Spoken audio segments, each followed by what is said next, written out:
Sixth problem, we have a sign weighing 100 newtons. It's hung 2 meters away from the pivot.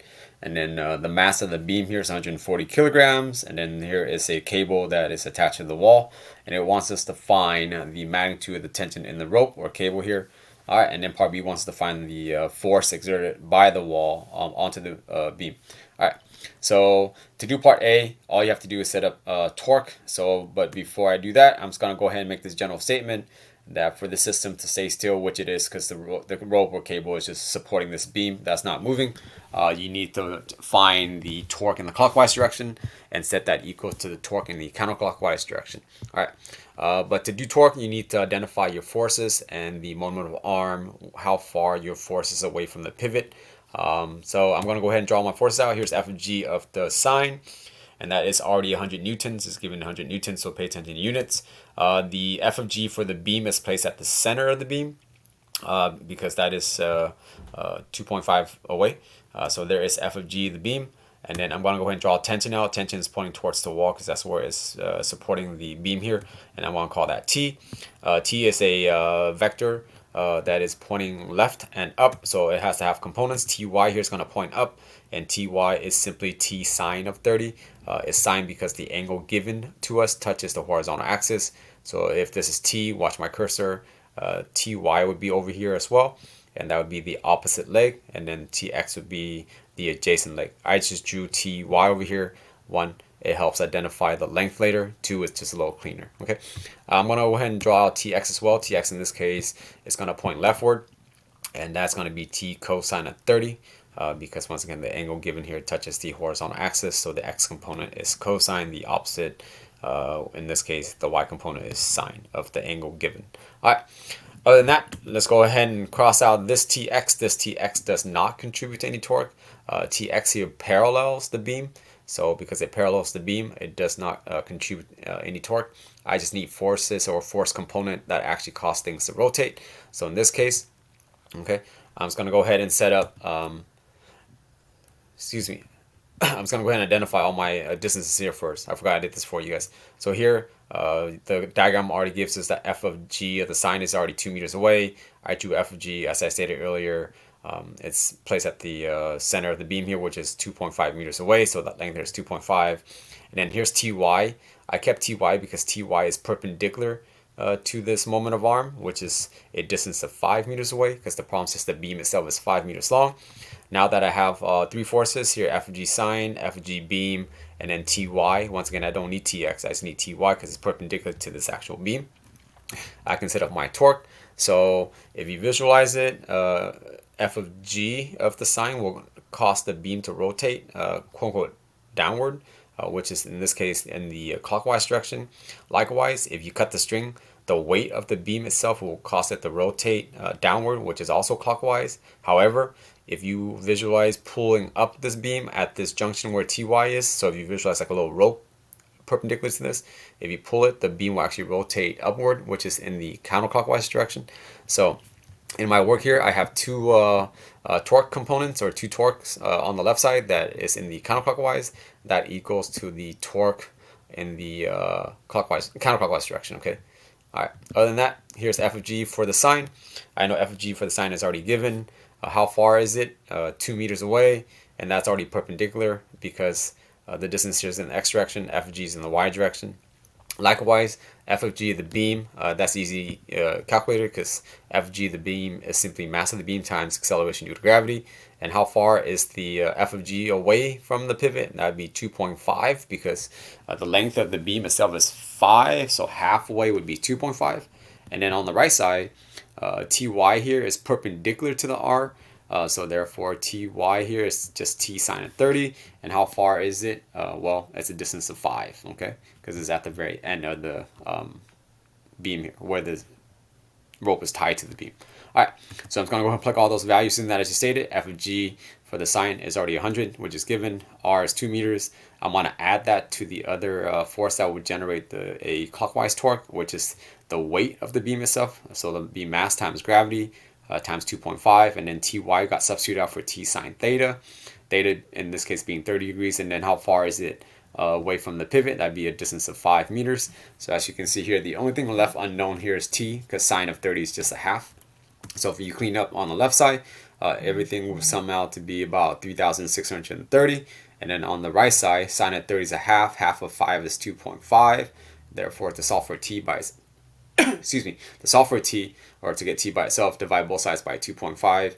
And if you do all that properly, you'll get a value of about 1,452 newtons. Okay, so that is your answer for part A. Now, let's crack out part B real quick. Okay, to do part B, you do have to go ahead and use common sense a little bit. All right. In order to do part B, as I stated earlier, there is a force exerted by the wall onto the beam. I just didn't draw it out earlier because it runs through the pivot, which contribute no torque. However, part B actually wants us to find it, so I now have to draw it out. Okay, so but to do part B, all you have to do is apply Newton's second law. Net force equals ma, but nothing is moving, so acceleration is equal to 0. So the right side of all these net forces is equal to 0. All right. So in this diagram, you have Tx pointing leftward. Well, you can have a net force that's equal to 0 unless you have a force left and a force right. So the minimum forces requires 2. So in the x direction here, you have a Tx, which implies that there must be an opposing force exerted by the wall onto the beam in the x direction pointing rightward. So I'm just going to call this component here. This is force on the wall in the x direction, and this is a component of that. Okay, so therefore, I can just make this general statement. I'm just going to say F wall, which is pointing rightward, subtract that from Tx, which is pointing leftward, that equals to 0. So I can simply say F wall in the x direction is equal to Tx, which makes sense. In order for net force equal to 0, you need a minimum of 2 forces, right? In this case, there are only 2, and they have to equal.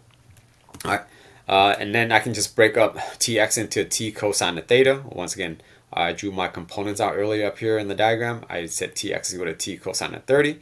And then once you do that, T can be substituted out for 1,452 because we already found it in part A. And then here we can find that F wall is simply 1452 times cosine of 30. And if you clean it up on your calculator work, you should get about 1,257.47 newtons. Okay, and I can use the same strategy for the y direction. In order for the system to remain at rest, it does not accelerate in the x direction or in the y direction. So I can say net force in the y direction must equal to 0. So let's kick in common sense a little bit here. If you look at this diagram correctly, here is the weight of the sign itself, which is already 100. Here is the weight of the beam, which is 1,372. So if you sum these two vectors up, that is pointing down the page, you get 1,472. Well, Ty here is only 726. Well, it can't equal. For a system to stay still, all the arrows pointing down must equal to all the arrows pointing up. But in this case, your arrow pointing up is only 726, which is not sufficient to cancel these two weight of the sign and the beam, which implies that there is a force wall. And force wall in this case has to point up, right? You're trying to cancel out the weight of the sign and the beam, but you only have a component of T pointing upward, which is only 722. So I'm just going to call this F wall in the y direction. It has to point up because I need something else in the upward direction to cancel those two weights out. All right, so I'm just going to go ahead and make the statement. I want to say F wall in the y direction is pointing upward. I want to add that to Ty, which is also pointing upward, and then I want to subtract it from everything that's pointing against it or in the downward direction, which is the weight of the sign and then the weight of the beam itself. And then from there, you can really just solve for, F wall y. Well, I'm going to go ahead and get F wall y by itself. So I'm going to move this negative 100 and then negative 1,372 to the right side by adding it. And then this Ty here, this is positive Ty. So I'm going to move it to the other side of the equal sign, which makes it negative. So if you like, you can do Ty, which is just T sine of 30. But Ty here is 726.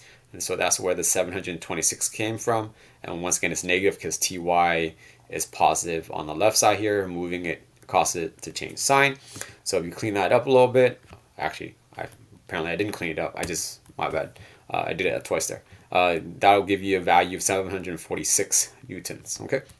From there, you have F wall y, you have F wall x. So you can just find F wall. So here's the F wall vector. This resultant vector is going to have point right and up. So therefore, F wall is something in that particular direction. Okay, it has to be pointing northeast. So I know my two legs. I know my adjacent. I also know my opposite. So I can just apply Pythagorean theorem. So I can say F wall square equals F wall x square plus F wall y square. Well, I know F wall x, I know F wall y by simply using Newton's second law and setting everything equal to 0. Here, I'm just going to plug and chug. F wall in the x direction I already found, which is 1,257.47 newtons there. I'm going to square that. I want to add that to F wall in the y direction, which I calculated 746. I want to square that as well, and then all that on the right side will give you a big number. And then now to get F wall by itself, this is F wall square. You would have to square root. So therefore, the square root of, what is this? Massive number, is that 2,137,746 will give you about 1,462.1 newtons. Okay, and that is just the magnitude, but it wants the force itself, and force is a vector, so you have to actually include the direction. But to include the direction is pretty easy. All you have to do is do inverse tan of F wall y over x, because tangent is y over x, and then therefore F wall y is calculated up earlier, 746.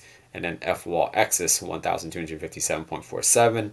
And if you do that, you'll get an angle of about 30.7 degrees above the positive horizontal axis. So if you watch one of my cursors in the diagram, I just found this angle here. So this angle here is 30.7 degrees. Okay. All right. I hope that helps. Stay nerdy. Don't be whack.